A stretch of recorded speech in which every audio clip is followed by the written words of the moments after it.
অনেক দিনেরই ইচ্ছে ছিল বড় মার কাছে যাওয়ার, কিন্তু বলে না ভগবান না চাইলে কোনো কিছুই হয় না, সেটাই হচ্ছিল। যখন ডাক এসছে তখনই যাওয়া হলো। মুদ্রাকে নিয়ে চলে গেছিলাম বড় মায়ের কাছে, আর সোমবার ছিল বলে হয়তো খুব বেশি ভিড়ও ছিল না, খুব বেশি লাইনে দাঁড়াতে হয়নি। এখন তো খুব লাইন হয়, অনেক ভিড় হয়, কিন্তু আমাদের সেরকম লাইনেও দাঁড়াতে হয়নি, বেশিক্ষণও লাগেনি পুজো দিতে। আর মুদ্রারও কিন্তু এটা একটা ছোটোখাটো আউটিং হয়েছিল। আমার মা বাবা, মুদ্রার মা বাবা আর মুদ্রা, আমরা 5 জন গেছিলাম। মুদ্রা অবশ্য এর আগেও গেছিলো, তখন মুদ্রা আমার পেটুতে ছিল, আমি তখন 2 মাসের প্রেগনেন্ট। সেই সময় ননিকে নিয়ে, মানে আমার ননদের মেয়েকে নিয়ে যাওয়া হয়েছিল বড় মায়ের কাছে, আমিও গেছিলাম।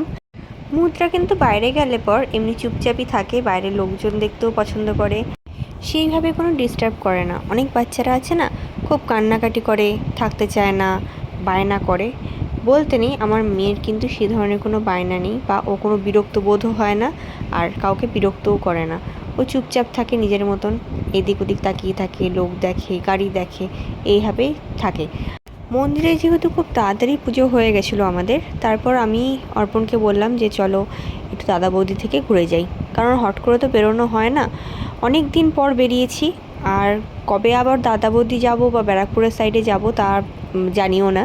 সেই জন্য বলেছিলাম যে চলো ব্যারাকপুর দাদা বৌদির ওপর দিয়ে যখন যাবো একবার একটু ঘুরে যাই।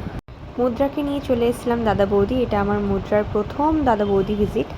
আর রেস্টুরেন্টে এসে কিন্তু এই ফার্স্ট আমার মুদ্রা খেয়েওছে।